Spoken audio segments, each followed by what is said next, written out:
Olá, eu sou a Jéssica Bergamini e vou estar com vocês na aula de hoje falando sobre a avaliação psicológica para a cirurgia bariátrica. Quais os desafios clínicos desse processo? Para entendermos um pouquinho disso, a gente vai entrar até na legislação da própria profissão do psicólogo, né? Vamos fazer aí um grande apanhado. Mas antes de tudo isso, deixa eu me apresentar para vocês.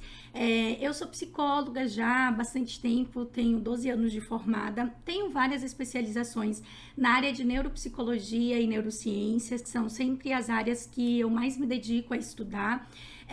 Sempre atuei com a terapia cognitiva comportamental e mais recentemente estou direcionada ao estudo, à aprendizagem da terceira onda, né, a terceira geração de terapias, onde entra a terapia comportamental dialética e a terapia de aceitação e compromisso, que hoje se tornaram a base das minhas atuações enquanto contexto clínico e de pesquisa também. Sou treinadora de habilidades em DBT, do comer emocional e compulsivo, que eu acho que entra muito na demanda até do que nós vamos falar aqui sobre a avaliação psicológica para a cirurgia bariátrica. Esse programa ele é bem interessante para um processo psicoeducativo e pré-operatório. Tenho várias formações na área de intervenção clínica do transtorno de personalidade borderline e da compulsão alimentar também. O meu mestrado eu fiz na área de psicologia, com ênfase em saúde psicossociais, e a minha dissertação deu origem a vários livros e artigos. Eu fiz uma avaliação neuropsicológica de sujeitos obesos. Eu fiz um comparativo entre o perfil neurocognitivo de pessoas obesas e de pessoas não obesas. E foi muito interessante os achados, o que também elucida algumas necessidades de implementação de atividades neuropsicológicas dentro da avaliação psicológica, para a gente olhar como um todo esse sujeito que está para além de uma única subjetividade, que há processos neurocognitivos funcionando também. Hoje eu estou junto ao DBT Lab do Paradigma, atuando nessa parte da terapia comportamental dialética. Estou no grupo do DBT para Todos e também faço parte como delegada estadual da FBTC e estou aqui com vocês na pós de TCC aplicada ao emagrecimento e obesidade. Então, para a gente dar início ao nosso estudo, nós temos que entender o que é uma avaliação compulsória. Esse nome compulsório, a psicologia tem um certo receio, porque compulsório é aquilo que eu não escolho. Eu simplesmente sou condicionado a fazer. Então, algumas avaliações psicológicas são avaliações compulsórias, o que gera uma série de desafios para o clínico que faz esse tipo de avaliação, porque a pessoa não está indo para uma demanda espontânea, ela não tem um objetivo específico além do fim que ela deseja. Então, a pessoa que vai fazer uma avaliação compulsória, ela não vai pensando em reprovar, em autoconhecimento ou em algo que tenha um significado para ela. Faz mais parte de um padrão que ela precisa passar, de uma regra, de uma etapa, de algo que ela precisa alcançar lá na frente. Então, na psicologia, nós estamos cheios de avaliação compulsória. A avaliação bariátrica é uma dessas, a avaliação do psicotécnico para alguns cargos públicos e algumas empresas, a avaliação psicossocial no campo do trabalho, a avaliação do psicotécnico do Detran para a carteira nacional, né, de habilitação.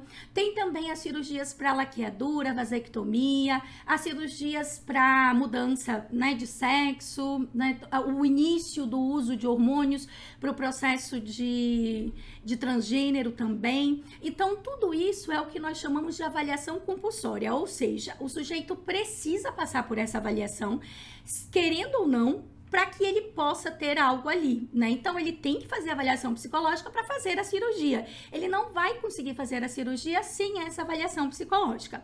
Ressalta-se que alguns médicos cirurgiões consideram a avaliação psiquiátrica uma única fonte de apto ou inapto. E a gente sabe que isso entra num processo até questionável. Por quê? Porque o psiquiatra não pode aplicar testes psicológicos, que são de uso exclusivo do psicólogo. E muitas vezes o psiquiatra, ele vai escutar ali em 1, 2 sessões, vai fazer um laudo diante daquilo que o sujeito trouxe, mas não vai ter a expertise clínica do profissional em psicologia que está formado e entendido nesse processo de avaliação psicológica. Porque a gente sabe que vai muito além da escuta, vai muito além da história pregressa, vai muito além dos objetivos do sujeito. Nós queremos saber realmente como estão as estruturas psicológicas, como está a tomada de decisão, psicoeducação, quais são os elementos por trás desse sujeito nesse processo a qual ele vai ser submetido. Então, nós precisamos inicialmente entender que é uma avaliação compulsória, ok? E um outro ponto. Como que a gente faz, então, uma avaliação compulsória direcionada para a cirurgia bariátrica? Primeiro ponto, que é extremamente importante, é uma boa anamnese. Você não precisa fazer isso aqui em 1 sessão, em 2 sessões, você pode ter o seu tempo, mais à frente nós vamos falar com mais profundidade sobre isso, mas a anamnese você precisa gastar um tempo, você precisa conhecer essa pessoa. Entende-se que se essa pessoa chega para você para fazer essa avaliação, não necessariamente é um paciente seu, que você já entende a história de vida, já entende a história pregressa, consegue fazer um diagrama de conceituação cognitiva, entende o que o alimento, qual é a posição do alimento na vida dessa pessoa, se ela tem transtorno alimentar ou não, como é que é a história dela com esse ganho e reganho de peso. Então, quando nós não temos essa conexão, esse conhecimento desse sujeito, a anamnese vai ser o ponto-chave para que a gente possa fazer esse acolhimento de todas as informações sem pressa e com uma escuta muito direcionada ao que o sujeito traz para nós. Nós podemos usar nessa anamnese algumas entrevistas estruturadas, alguns questionários já dentro das perguntas que fazemos nesse processo da anamnese, que vão ajudar a gente também nessa avaliação. Nós vamos utilizar testes psicométricos, que são testes de uso exclusivo do psicólogo, padronizados, que são direcionados a isso. Podemos usar também testes projetivos. Nas minhas avaliações, eu não uso muito teste projetivo, mas relacionado à base de sustentação teórica que ele traz. Então, às vezes, é muito mais específico do sujeito que avalia do que propriamente um dado ali que traz. E sempre nós precisamos escolher esses testes baseado naquilo que a gente quer avaliar. Então, não é porque eu tenho o teste HTP que eu vou ter que aplicar o HTP. O HTP, por exemplo, não é um teste indicado dentro da avaliação para cirurgia bariátrica. Por quê? Porque ele é um teste que tem um olhar projetivo para algumas pulsões numa base teórica psicanalítica que não vai dar uma análise diretiva ao que a gente precisa, que é saber se essa pessoa está apta ou inapta a fazer um processo de cirurgia bariátrica com todas as complicações que a gente já entende, já sabe, que a literatura já diz que existe após essa cirurgia. Na avaliação, nós também vamos ter que perceber se o nosso paciente está psicoeducado dentro do processo da cirurgia bariátrica ou não. Porque muitas vezes a pessoa, ela vai chegar até nós já tendo que ter essa avaliação que a cirurgia dela está agendada para daqui 15 dias, ela não sabe muito bem, ela foi em uma consulta com o médico já convenceu a fazer a cirurgia e ela não entende a diferença de uma bypass, né, do desvio, como que é, qual é o pós-operatório. Então, nós precisamos checar também o quanto essa pessoa está psicoeducada sobre o que vai acontecer com ela. Se ela tem consciência dos riscos, dos danos, que não tem milagre, que a cirurgia bariátrica é um meio para o fim e não o fim em si. Se sabe que tem reganho de peso, então é importante a gente observar essa psicoeducação. É importante observarmos também a tomada de decisão. Essa pessoa está fazendo a cirurgia porque porque ela quer, ela necessita, é uma demanda de saúde, ou é porque alguém está incentivando, alguém decidiu, alguém a convenceu, né? É um processo mais impulsivo. Então, ter a consolidação dessa tomada de decisão é extremamente importante dentro de um processo avaliativo, porque a gente sabe que muitas vezes o sujeito pode ter um impulso de fazer a cirurgia, não necessariamente por si mesmo, mas pelo contexto social, um contexto de uma pressão, de algo que está implícito nesse processo. E qual é a condição emocional desse sujeito que vai passar por essa cirurgia? Nós precisamos entender como que ele está agora, como que está esse psicológico, como que está essa regulação emocional, porque nós sabemos que vai existir um impacto muito grande, tanto na mudança de olhar para si mesmo, porque a pessoa após o emagrecimento, ela pode não se reconhecer, nós vamos ter um acúmulo de pele, ela vai ter que passar por outras cirurgias, vai ter que continuar fazendo uma restrição alimentar, vai ter que continuar realizando atividade física e muitas vezes complementar com suplementos a sua alimentação, pode ter queda de cabelos, pode ter efeitos colaterais como DUP e uma série de outras coisas, pode ter que fazer outras cirurgias. Então, como é que está a condição emocional desse sujeito que vai passar por todo esse processo em curto, médio e longo prazo? Então, percebam a importância de fazer uma avaliação psicológica para a cirurgia bariátrica muito bem feita e muito bem consolidada. E aí a gente pode entrar em algumas questões como, mas não tem tempo, o médico me deu só uma semana. Deixa isso a critério do médico, porque aqui nós estamos falando de vidas.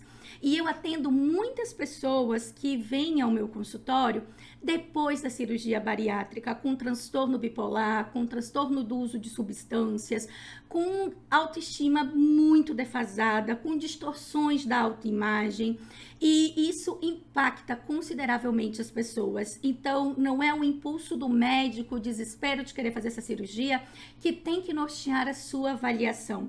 Seja um profissional qualificado, muito bem direcionado e tenha o seu perfil ao fazer esse tipo de avaliação, que é tão importante e tão necessária. Então, o que a gente precisa observar durante esse processo avaliativo? Primeira coisa que você vai ter que responder é se o paciente está apto ou inapto. Então, se o paciente está apto, é porque ele tem condições psicológicas, físicas e cognitivas de passar por esse processo cirúrgico. Inapto é que ele não está pronto para isso e ele precisa passar, talvez, por alguma intervenção psicológica, atendimento, treinamento de habilidades, alguma coisa que possa trazer a ele algumas habilidades para que ele se torne apto, né? Para que ele tenha aptidão para realizar esse processo durante a sua vida. Outra coisa muito importante que eu já comecei a falar no slide anterior é a sua responsabilidade nesse processo.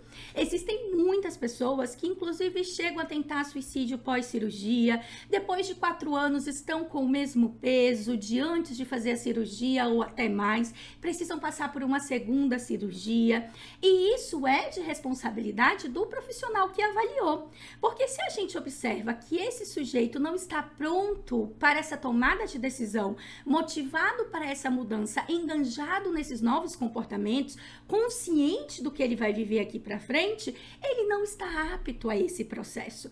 E é nós, como avaliadores, que precisamos estar atento a esse processo, a esses esquemas, a esse perfil do nosso paciente do qual nós estamos avaliando. E outra coisa extremamente importante, nem toda pessoa obesa tem transtorno alimentar, mas existem muitas pessoas com transtorno alimentar que são obesos. E entende-se que a obesidade é uma doença crônica de caráter evolutivo, porque a pessoa pode desenvolver outras comorbidades, né? Mas ela não é considerada um transtorno alimentar. Então, a obesidade, ela não faz parte do transtorno alimentar. O que existe é o transtorno de compulsão alimentar periódica, que algumas pessoas obesas possuem, mas nem todas as pessoas obesas possuem. Então, imaginem que um sujeito obeso que tem o transtorno de compulsão alimentar periódica e ele faz uma cirurgia bariátrica, a probabilidade dele ter complicações no pós-operatório ou no decorrer da diminuição do consumo do seu estômago que está diminuído ou, né, do desvio que se fez ali no intestino, você pode levar essa pessoa a outras crises e uma piora do transtorno de compulsão alimentar periódica. Então, é preciso que a gente observe se existe algum transtorno alimentar, uma bulimia. Existe, inclusive, um tipo de anorexia que está ligado a pessoas obesas, que são pessoas obesas que têm comportamentos anoréxicos, mas não emagrecem. É algo que tem na literatura e a gente vai acessar essas pessoas, mas elas têm uma alimentação exageradamente mínima, rígida, controlada. E essas pessoas, elas estão muito direcionadas a um perfil patológico quase que desconhecido, né? A gente vai aprender isso muito mais nas outras aulas, mas é um perfil que a gente precisa estar atento também. E qual é a estratégia compensatória que essa pessoa utiliza? Porque esse alimento, a gente sabe que o comportamento alimentar, o alimento, ele pode ter diversos significados. Ele pode ser utilizado para uma série de coisas. Então, se essa pessoa usa o alimento como comer emocional, como uma estratégia de regulação emocional, uma estratégia de tolerância ao mal-estar, uma estratégia de equilíbrio e regulação para a vida, e eu vou retirar esse alimento ou o consumo de alguns alimentos, porque isso vai ser exigido no pós-operatório e em médio, curto, né, em curto, médio e longo prazo, nós sabemos que isso vai se deslocar para algum lugar. Então, a gente pode ter crises, podemos ter quadros compulsivos, podemos ter compras compulsivas, podemos ter outros comportamentos do exagero, buscando essas estratégias compensatórias que era do alimento que nós acabamos de retirar. Então, nós precisamos estar muito conscientes no processo avaliativo de qual é o papel, qual é o significado do alimento para essa pessoa, qual é a estratégia compensatória. Então, por isso que eu sempre faço nas avaliações e indico vocês a fazerem a conceituação cognitiva do paciente no processo avaliativo. Porque quando a gente faz ali os dados relevantes da infância, da história do paciente, a crença central, as crenças intermediárias, as regras e pressupostos e as estratégias compensatórias dentro de um diagrama, a gente consegue identificar aonde que o alimento, aonde que o comportamento alimentar está inserido nesse processo e qual é a função. Lembrando que função não tem a ver com intenção, mas qual é a função que esse alimento, que esse comportamento está tendo na vida desse sujeito? Por quê? Se essa pessoa retira isso e não tem isso trabalhado num processo terapêutico, não tem uma mudança comportamental, com certeza essa cirurgia não vai ser um sucesso e a gente vai ter uma troca. Um dos casos mais punks que eu já recebi no consultório foi de uma moça que ela fez a cirurgia bariátrica e teve muita perda de peso, porém, ela começou a quebrar os ossos. Sabe por que ela começou a quebrar os ossos? Porque ela fazia muita atividade física, muita atividade física. Ela ia aos extremos. Então, o processo de compensação, de estratégia compensatória que ela tinha com o alimento, ela jogou para atividade física. Ela fazia cerca de 6 horas de atividade física intensa por dia. Tão intenso que ela começou a quebrar os seus próprios ossos. E o ortopedista encaminhou ela para o psiquiatra, que encaminhou ela para o psicólogo. Então, percebam que isso poderia ter sido prevenido em uma avaliação bem feita, em explicar para essa pessoa essa estratégia, o que a gente pode fazer e fazer esse acompanhamento depois da cirurgia, que é extremamente necessário. Então, isso é algo que a gente tem que entender como nossa responsabilidade. E aqui o que eu pontuei para vocês e quero dar um ênfase muito grande e convidar vocês a se responsabilizar pela nossa profissão como um todo, que é aprendermos a lidar com essa pressão. Eu entendo que muitos de nós trabalhamos por plano de saúde, em equipes de médico, e os médicos ganham por cirurgia, então quanto mais cirurgia eles fizerem, melhor, né? E muitos médicos, não todos, têm muito essa visão de que, não, em 15 dias a gente faz a sua cirurgia. Eu recebo muitos pacientes que vêm para fazer avaliação comigo e dizem que, o médico falou que se daqui 8 dias os meus exames estiverem ok, eu tiver com todos os documentos e o plano aprovar, eu já faço a cirurgia. Eu não pego esses casos, por quê? Porque eu não vou me responsabilizar por essa vida, por essa mudança tão radical na vida dessa pessoa em 8 dias. Eu não consigo fazer uma avaliação bem feita, como deve ser dentro da minha responsabilidade, das exigências éticas e legais, das resoluções que regem a nossa profissão, em 8 dias. Ah, ele vai, mas se eu não fizer, outro profissional vai fazer. Ok, mas não é eu que estou fazendo, não é a minha responsabilidade, né? É um olhar ético e moral que a gente precisa ter sobre um assunto tão delicado e tão complexo.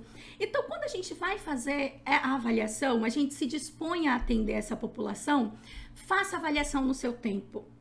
Se você precisa de 1 mês, de 2 meses, faça. Se precisa 2, 3 sessões por semana, faça.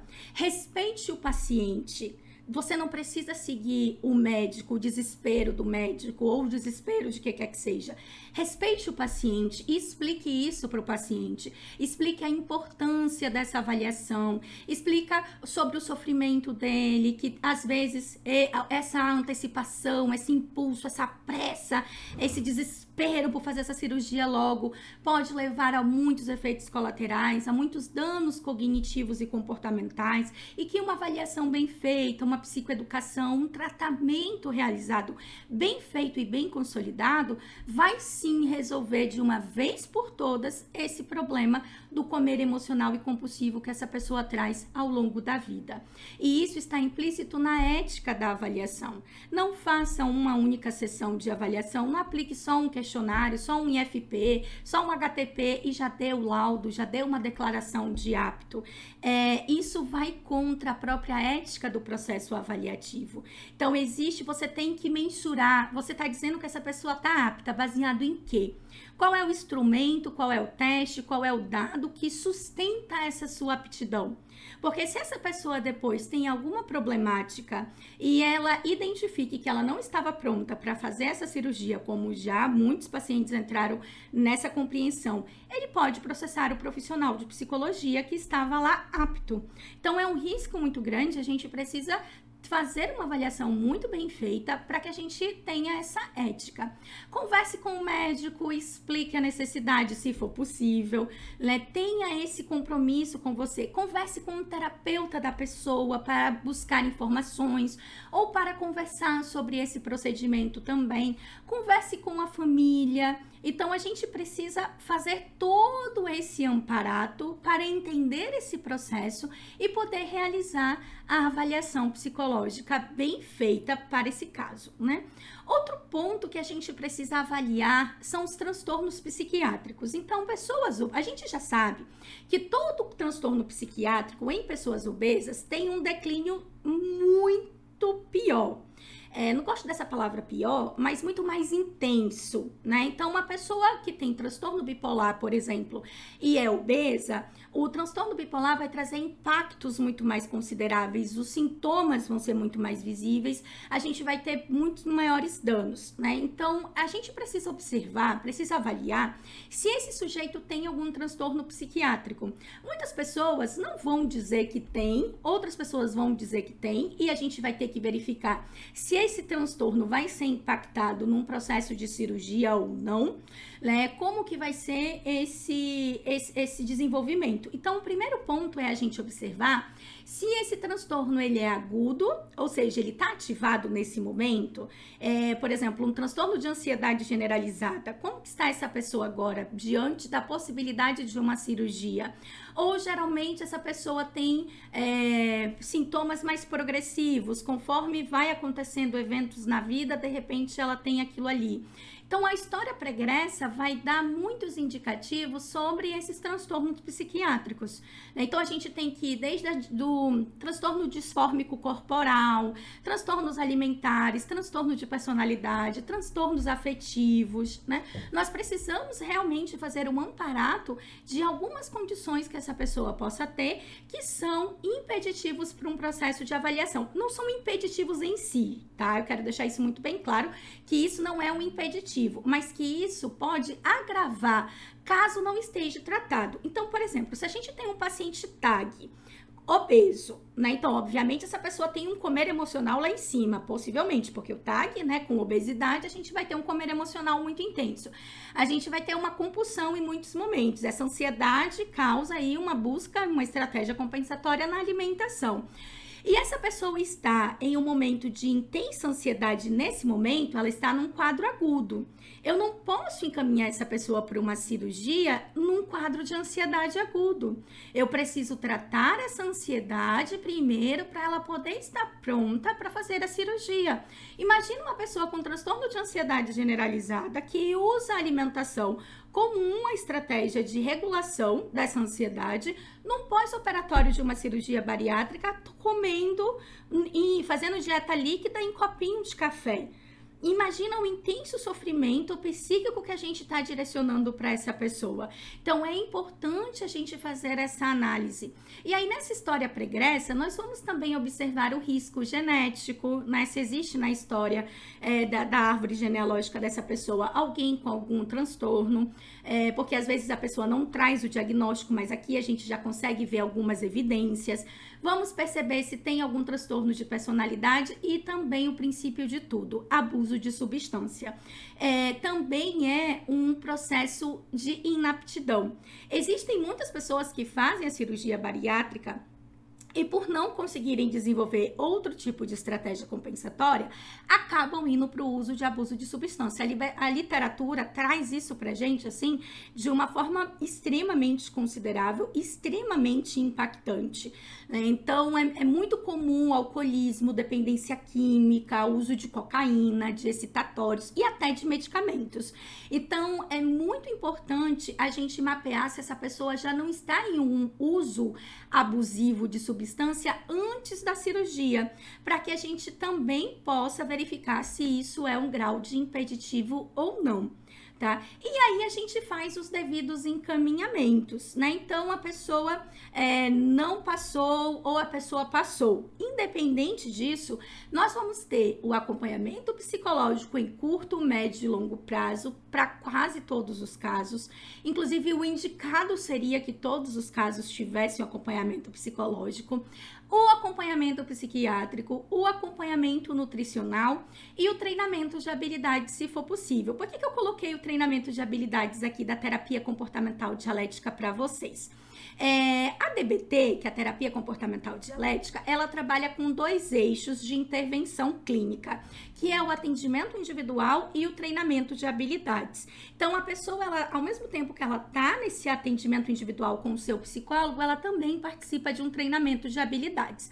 Existem, então, vários treinamentos de habilidades. E, recentemente, no Brasil, foi publicado, aqui está o livro para vocês, o programa do DBT para o comer emocional e compulsivo. É um programa de 13 semanas, no qual as pessoas vão fazer alguns monitoramentos para reduzir o comer emocional e compulsivo.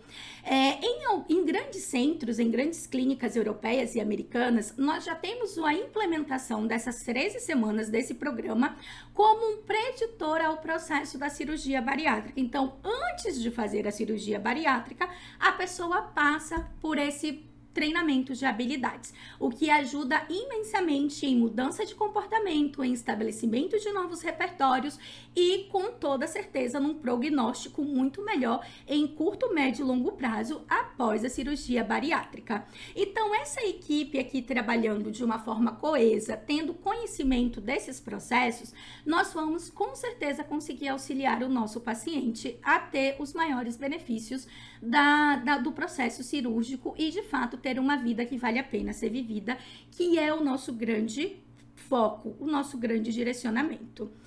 Aí nós entramos, então, em um grande dilema. Como escolher os testes, né? Durante as nossas aulas na pós-graduação, nós vamos conhecer de forma prática vários testes. Aqui eu trouxe só alguns para apresentar para vocês, mas a primeira pergunta que eu tenho que fazer é: o que eu quero avaliar? Então, eu quero avaliar tomada de decisão, impulso, estruturas de personalidade, transtorno psiquiátrico, compulsão alimentar, transtorno alimentar, funções neurocognitivas, funções executivas, que estão super interligadas a esse processo, funções de autopercepção, de autoimagem, né? O que eu quero avaliar? Então, quando eu defino o objeto da avaliação, eu consigo identificar qual teste que eu vou utilizar, porque você não usa o teste em si, não é a escolha do teste, é a escolha do que eu quero avaliar, e assim você vai fazer o raciocínio clínico de qual teste você deseja utilizar. Então aqui eu trouxe alguns para vocês. Então aqui a gente tem a escala de impulsividade, que é muito importante dentro de uma avaliação bariátrica. Então, essa escala, por exemplo, é uma escala que quase sempre eu utilizo em todas as avaliações. O SCID-5, que é a entrevista do DSM-5, que a gente consegue mapear quais são os transtornos psiquiátricos e sintomas que essa pessoa se enquadra. Então, é uma entrevista semi-estruturada que a gente consegue fazer com o paciente, né? Então, ela também é uma indicação.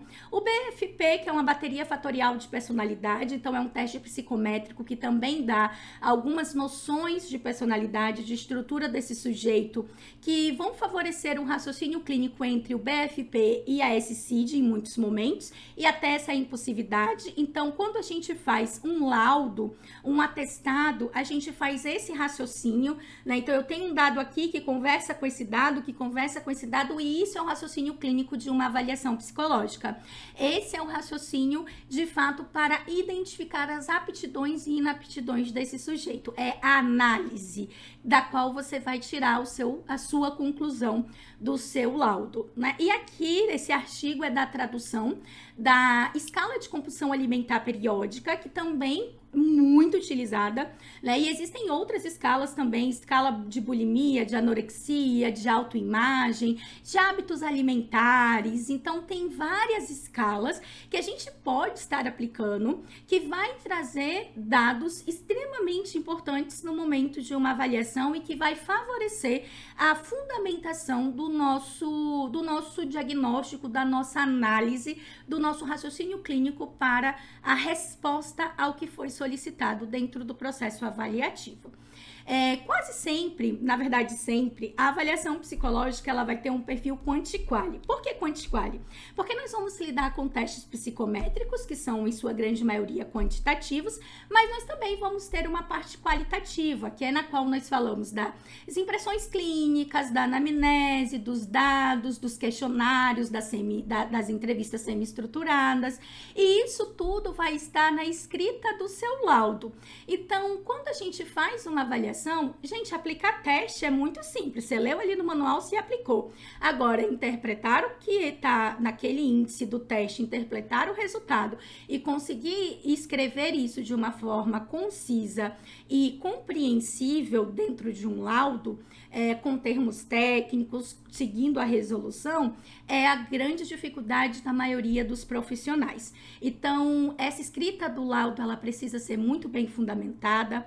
Testes que fundamentam a análise e a conclusão a gente vai apresentar e tem que estar. Por isso que não é assim, vou aplicar esse teste, porque esse teste ele tem que fundamentar alguma coisa. Por que você aplicou esse teste? Né? Onde que está aqui a análise desse teste? Como você usou esse teste para o teu raciocínio de dizer que essa pessoa está apta? Então, esse é o grande coração de um processo avaliativo. E a seguir o rigor de uma avaliação psicológica não compulsória. Então, apesar de ser compulsória, a gente não pode obrigar o sujeito a fazer, o sujeito está de mau humor, não dormiu bem e tal. Então, a gente precisa também seguir esses rigores da pessoa ter uma boa noite de sono, vir num horário que ela não saia de um elemento de estresse, facilitar esse processo, tá? Pode ocorrer achados clínicos, por exemplo, a pessoa não sabia que tinha um transtorno psiquiátrico e na avaliação a gente descobriu isso, né? E isso se torne um achado clínico, então é possível que isso aconteça. A pessoa não sabe que tem um transtorno alimentar, é possível que seja um achado clínico dentro da avaliação. E um dos objetivos da avaliação é mapear possíveis danos futuros, como eu pontuei para vocês. Então, a gente não tá só pensando agora, né? Essa avaliação é para dizer assim, ok, essa pessoa tem tal perfil, se ela fizer a cirurgia, nós vamos ter que trabalhar com tal perfil. E aí, a gente já, por exemplo, uma pessoa que tem TAG, que tem um alto índice de impulsividade e ainda fechou os critérios de diagnóstico com transtorno de compulsão alimentar periódica. Então, eu tenho TAG, tenho transtorno de compulsão alimentar periódica e um alto índice de comportamento impulsivo. Imagina essa pessoa fazendo uma cirurgia bariátrica, né? Já é visível os danos futuros que vai acontecer.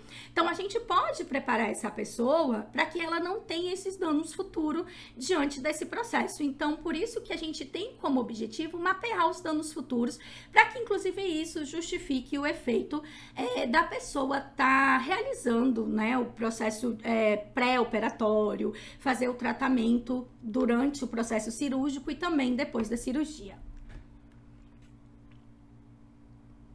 E o que nós precisamos olhar também, como os clínicos de saúde mental, que há uma gordofobia, sim, que há um processo de impacto do sujeito gordo. O corpo gordo é visto como um corpo doente.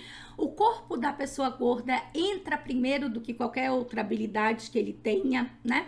E nós precisamos olhar para além da estética, o comer emocional. Então, não é só assim, ai, nossa, mas essa pessoa tá extremamente obesa, ela precisa fazer a cirurgia. Nossa, se ela fizesse a cirurgia, não é tão simples assim. A gente precisa entender esse comer emocional, a gente precisa entender perfil psicológico. É para além disso, é para além de só um viés estético, é para além de cansei de ser assim, quero mudar, já tentei de tudo, tô pronta para cirurgia.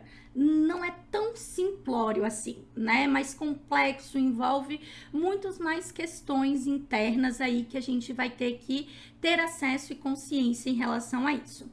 Mas como que a gente define, então, quem está inapto? E a pessoa inapta não quer dizer que ela não vai nunca na vida poder fazer a cirurgia, mas ela vai poder refazer a avaliação em algum momento, né? Algumas pessoas nunca serão aptas, dependendo de algum transtorno psiquiátrico, de alguma condição, elas não serão aptas para a própria segurança delas.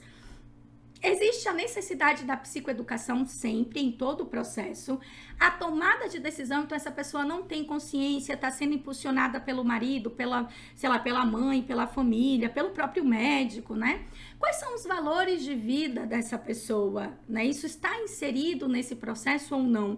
Se a pessoa não está segura, se a pessoa tem receio, não está decidida e não está com compromisso para a mudança, tudo isso aqui a gente tem um aspecto de inapto. Eu acompanho muito aquela série que são os Quilos Mortais. E é visível em muitos dos personagens ali, né? São casos extremistas, muito extremos, né? Condições bem agravantes. Mas é visível os casos que vão dar certo e que não vão dar certo. E o próprio médico diz isso antes da cirurgia, né? Olha, se você não mudar isso, isso e isso, a sua cirurgia não vai dar certo. Então, teve até um rapaz, um tempo depois que voltou, ele já tinha perdido 90 quilos pós a cirurgia, ele tinha estagnado naquela perda de peso e ele não estava tomando banho, não estava fazendo atividade física, tinha voltado a comer pizza, muito carboidrato, e o médico falou pra ele, né? Você não teve compromisso com a mudança. Tudo que nós fizemos, a cirurgia, todo o nosso trabalho, você não está comprometido com isso. E se você não se comprometer a partir de agora, você vai voltar ao que você era anteriormente. Então, percebam o impacto desse compromisso com a mudança, de entender as mudanças necessárias nesse processo. Então, é a partir de todo esse viés que nós vamos consolidar e vamos observar esse processo da inaptidão, ok?